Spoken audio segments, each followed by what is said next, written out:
Rolex produces 1.2 million watches every year, but you cannot buy the one you want. This is not a supply chain problem.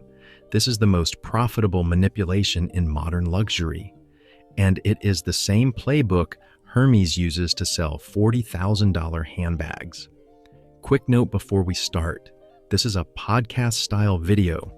You can listen while commuting, working, walking, even sleeping. I promise I will not give you a head beat. Most people think Rolex has a waiting list because demand is too high. Wrong. There is no real waiting list. It is a marketing weapon, and the numbers prove it. Let me show you exactly how this works, step by step, number by number. A Rolex Daytona with a white dial costs $13,150 at an authorized dealer, but you cannot walk in and buy it. The salesperson will tell you there is a waiting list, years long, maybe 3 years, maybe 5 years. Some people wait a decade. Some people never get the call. So you check the secondary market. The same watch sells for $29,123. That is a 121% premium. You are paying double the retail price, not because the watch is rare in absolute terms, because Rolex decided to make it rare relative to demand. Now let me show you the math behind the scarcity. Rolex has 1,400 authorized dealers worldwide. According to production data leaked on watch forums in 2024, Rolex manufactures approximately 82,382 Submariner no-date models per year. Divide that by 1,400 dealers. Each dealer receives roughly 15 watches per year. That is one watch per month. But each dealer has hundreds of names on their list. Some have thousands. The math does not work. It never did. That is the point. The scarcity is not natural. It is engineered, and here is how you know. Rolex is building a massive new factory in Bulla, Switzerland. Construction started in 2020. Total cost is 1 billion Swiss francs. That is about 1.1 billion US dollars. The facility is expected to be fully operational by 2029. Industry analysts estimate this factory could increase Rolex production by 50 to 100%. That means they could be making 2 million watches per year by 2030. So why are they not making more Daytona watches right now? Because the premium is the product. Think about the economics for a moment. If you could walk into any authorized dealer tomorrow and buy a steel Daytona, would it still sell for $29,000 on the gray market? No. It would drop to $14,000, maybe $13,000, maybe below retail if dealers started competing. The premium disappears the moment scarcity disappears. Rolex understands this at a molecular level. They have understood it for over 100 years. And here is the proof. Rolex has never offered a discount, not once in its entire history, not during the Great Depression when luxury spending collapsed, not during World War II when production was limited, not during the 1970s oil crisis, not during the 2008 financial crisis, not during COVID. Zero discounts, ever. This is not about protecting brand image. This is about turning a product into a currency. Let me show you what I mean by currency. Between 2011 and 2021, the average Rolex resale price increased from $5,000 to $13,000. That is a 160% appreciation over 10 years. In the same period, the S&P 500 returned about 158%, including dividends. Rolex matched the stock market. A physical object you wear on your wrist performed like an index fund. That is extraordinary, but some models did not just match the market, they destroyed it. The Submariner date reference 116610 LN sold for about $15,000 in 2016. By 2021, the same watch was trading at $72,750.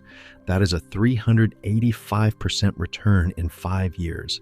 The GMT Master 2 Pepsi Reference 16710 went from $7,192 in 2016 to $15,010 in 2019, a 109% gain in 3 years. The Daytona went from $12,000 retail in 2016 to $45,250 on the secondary market in 2022. These are not watches. These are financial instruments. Paul Altieri, the CEO of Bob's Watches, which is one of the largest pre-owned Rolex dealers in the world, published data showing that Rolex watches outperformed gold, real estate, and even the Dow Jones Industrial Average over a 10-year period ending in 2021. He wrote, "If you invested in a Rolex in 2011, you would have seen better returns than almost any other asset class." This is why people call Rolex a store of value, and for a while they were right. But here's the problem. It only works if the scarcity holds, and right now the scarcity is cracking. Secondary market prices peaked in March 2022. The average Rolex was trading at about $37,000 on platforms like Chrono24. The Daytona hit $45,000. The Pepsi GMT hit over $30,000. Submariner Kermit models were selling for $40,000. Then the crash started. By November 2024, the average Rolex price fell to $28,000. That is a 24% decline in 2.5 years. The Daytona dropped to $32,000, down 29% from peak. The Pepsi GMT dropped to $22,000, down 27%. What happened? Two major forces. First, the easy money era ended. During COVID, people had stimulus checks, mortgage forbearance, low interest rates, and nowhere to spend money. Travel was shut down. Restaurants were closed. Luxury watches became the hot alternative asset. Speculation flooded the market. People bought Rolex watches not to wear them, but to flip them. The secondary market became a casino. Then inflation hit. The Federal Reserve raised interest rates from 0 to 5.33% in 18 months, the fastest rate hike cycle in 40 years. Money got expensive. Credit got tight. Speculative buyers who bought on leverage got margin called. The flippers exited.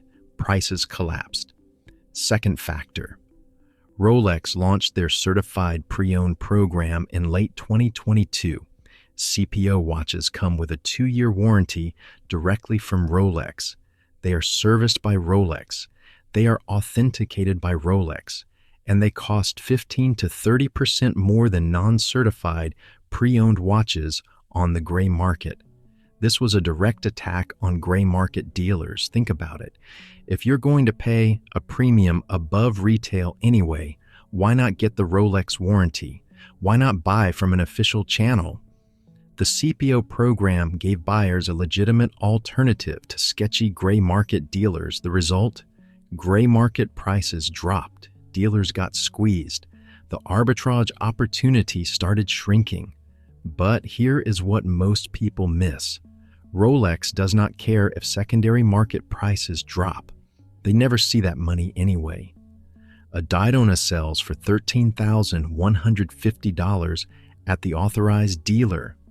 Whether it resells for $20,000 or $50,000, Rolex gets the same $13,150. The authorized dealer gets the same margin. The flipper captures the premium. So if Rolex does not profit from the secondary market premium, why do they maintain the scarcity? Because it creates demand for everything else. Here is the insider tactic that most people do not know about. You walk into a Rolex boutique in New York or Los Angeles or Miami. You ask for a Daytona. The salesperson smiles and says, "Unfortunately, that model is currently unavailable. but I can add you to our list. You ask, how long is the wait? They say, it depends. It could be a few months, it could be a few years. We cannot guarantee anything. Then they pivot. However, we do have some beautiful pieces available right now. Have you considered the Sky Dweller or perhaps a day date in yellow gold? These are excellent watches and available for immediate purchase. This is the game. There is no real list, or rather, the list is discretionary. The authorized dealer decides who gets the Daytona based on purchase history. If you have spent $50,000 on other Rolex models over the past 2 years, you move to the front of the line. If you are a first-time buyer, you are at the back, maybe forever. Translation: buy other Rolex models first, prove your loyalty, spend money, then maybe, just maybe, you get access to the watch you actually want. This is called a tying arrangement in antitrust law.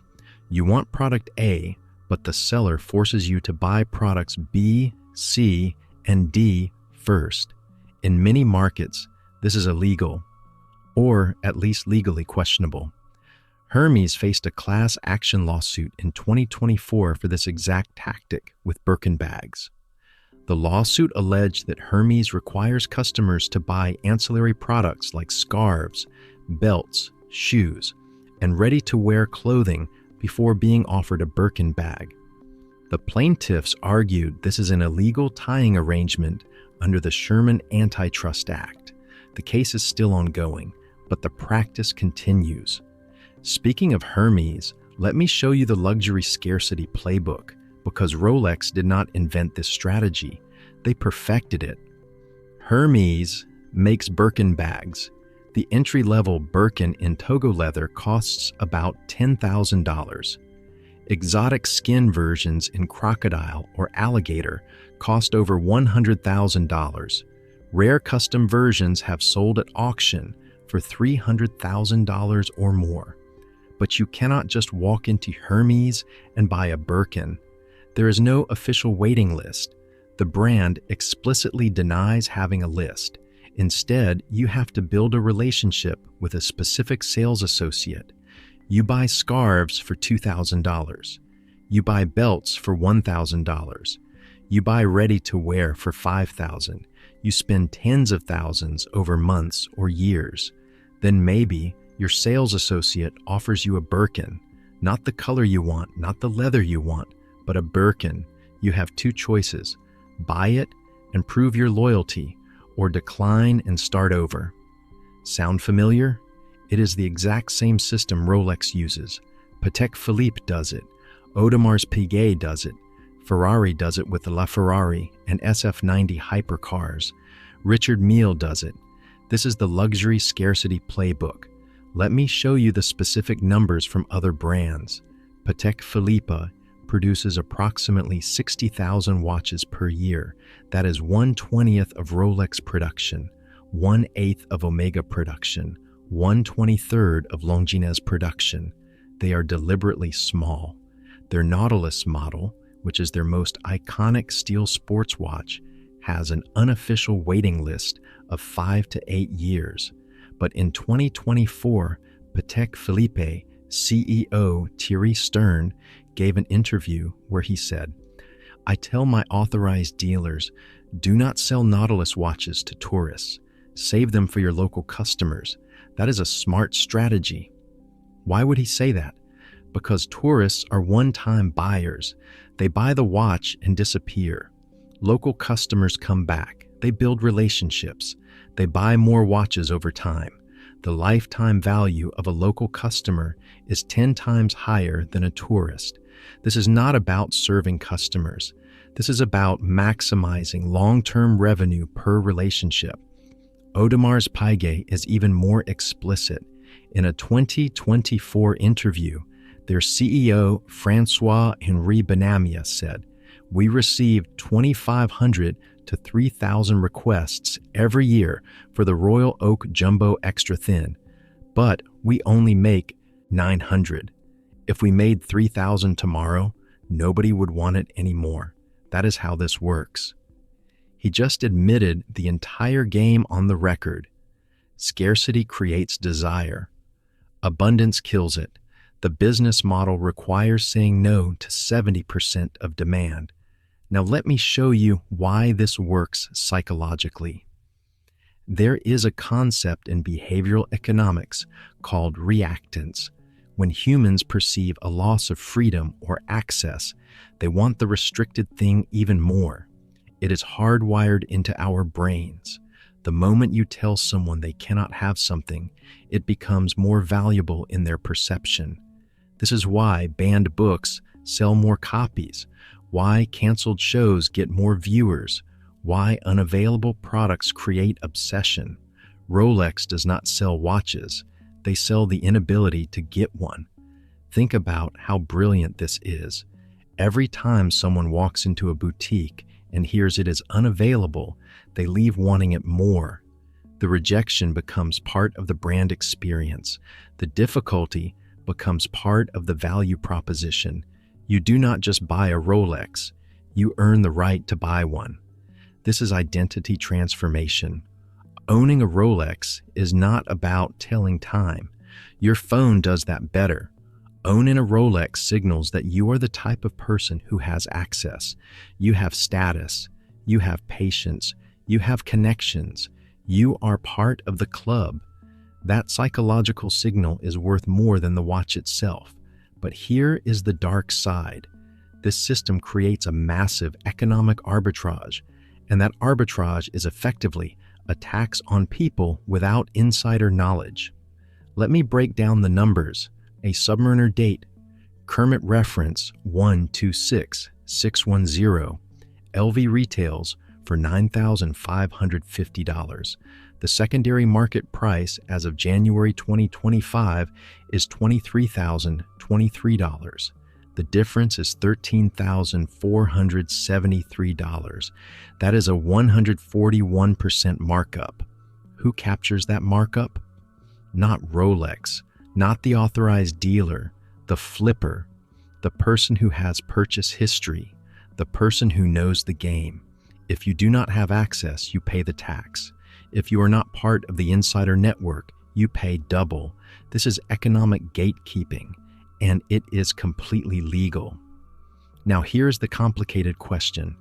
Is Rolex actually constrained by production capacity, or are they deliberately limiting supply to maintain premiums?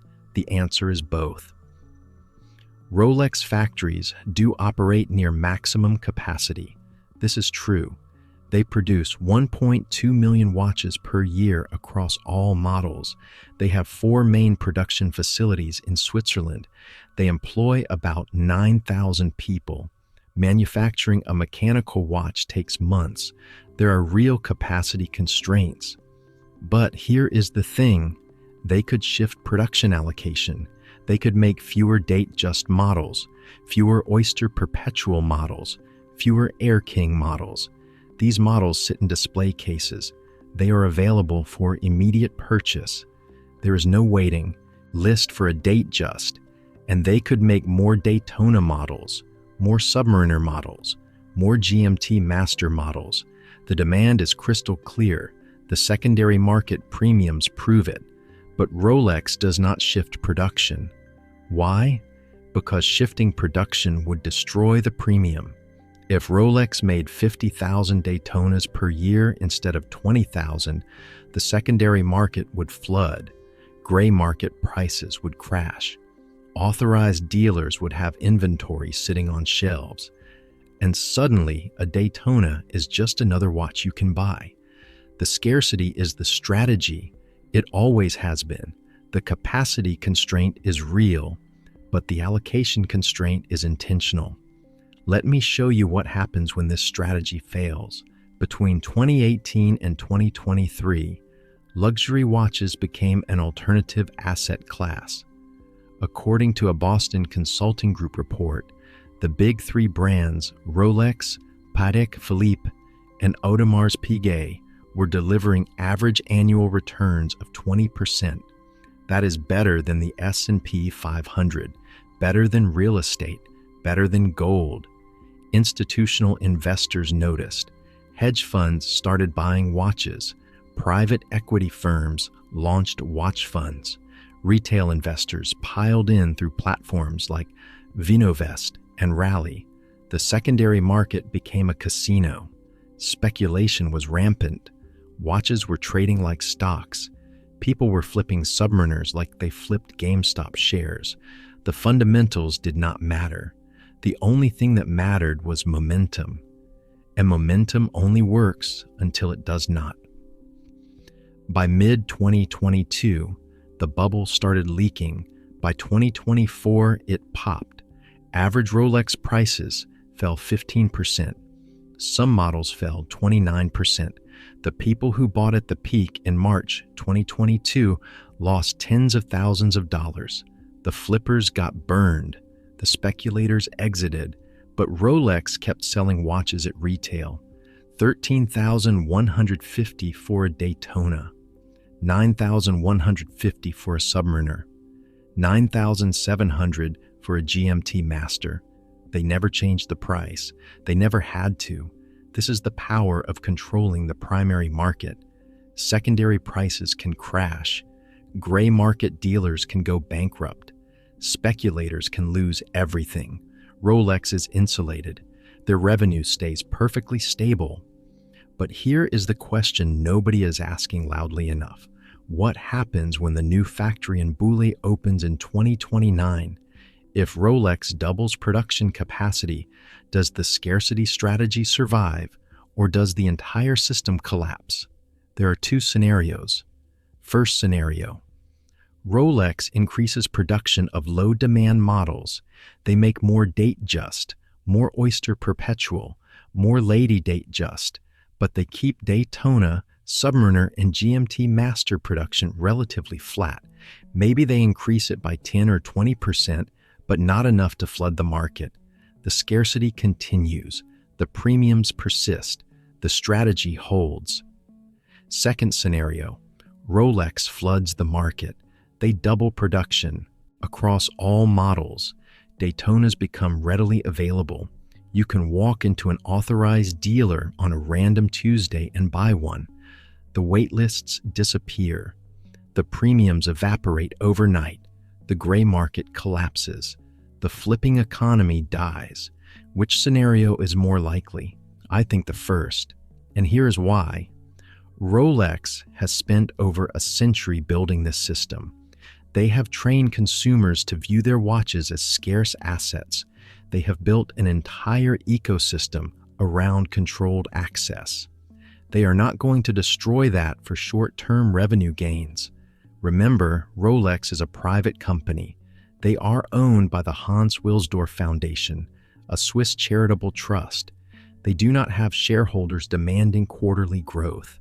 They do not have activist investors pushing for maximum revenue. They can play the long game. And the long game is preserving scarcity, because scarcity is what separates a $10,000 Rolex from a $300 Seiko. Both tell time, both are well made, but only one is scarce. And scarcity is the only thing that justifies the premium. Here is what makes this truly fascinating. Rolex does not actually need the secondary market to succeed.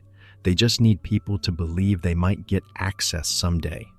Hope is the product. The watch is just the proof of purchase. Think about the psychology.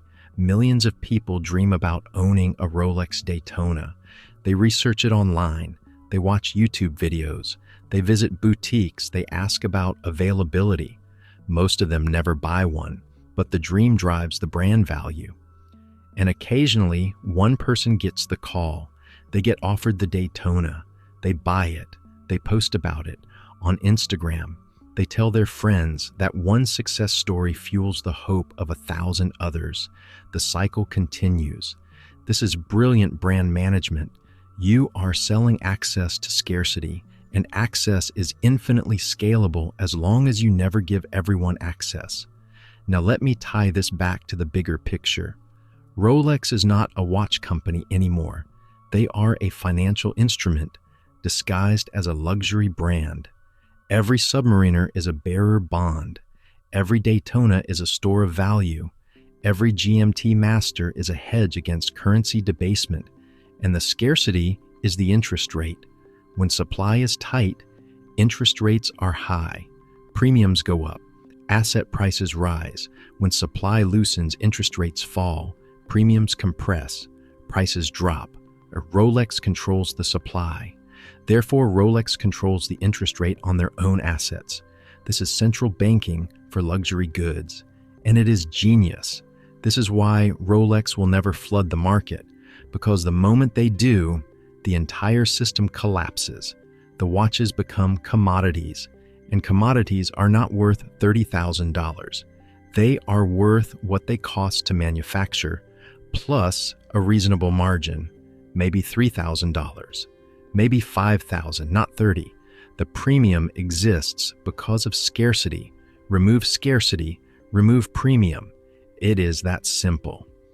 Now here's the part that connects to everyone watching this, whether you are 18 years old or 55, whether you understand finance or have never bought a stock.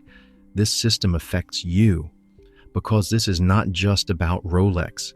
This is about how modern luxury operates. Scarcity is manufactured, access is gated, and premiums are extracted from people who do not have insider knowledge or connections.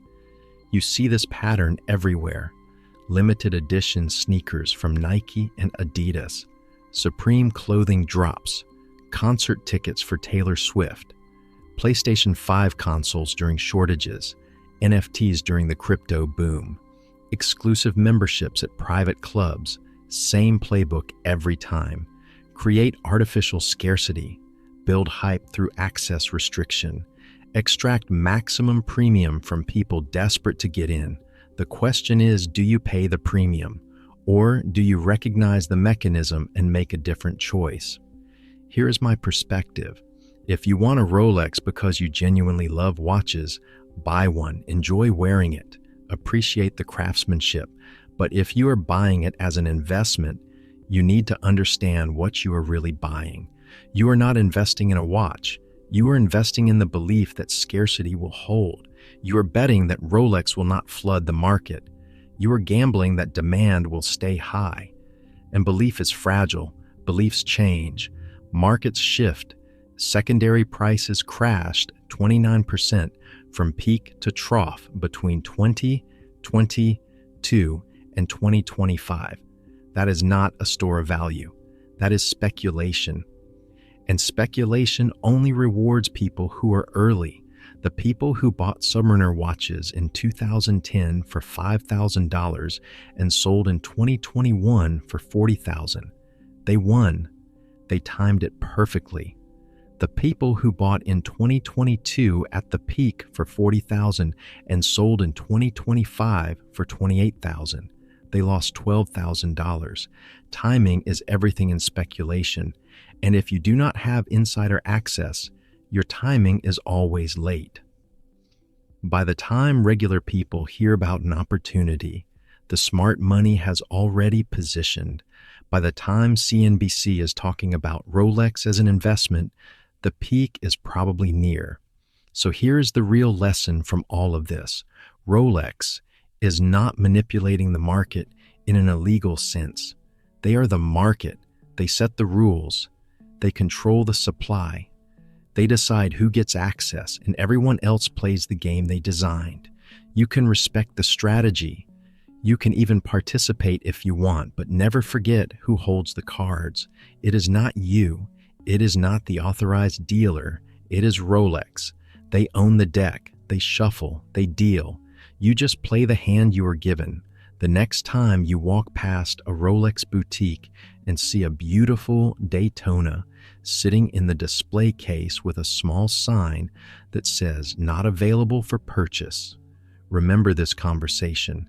That sign is not a supply chain problem. It is not a production constraint. It is the entire business model, and it has made Rolex one of the most valuable private companies in the world. Their estimated annual revenue is $11.5 billion. Their operating margins are rumored to be over 30%. They employ 9,000 people and produce 1.2 million watches. That is about $9,500 in revenue per watch. With 30% margins, that is roughly $3,000 in profit per watch, times 1.2 million watches. That is $3.6 billion in profit per year. For a private company that does not answer to shareholders, all of that is built on one principle. Scarcity is not a bug, it is the feature, and that feature is not going anywhere.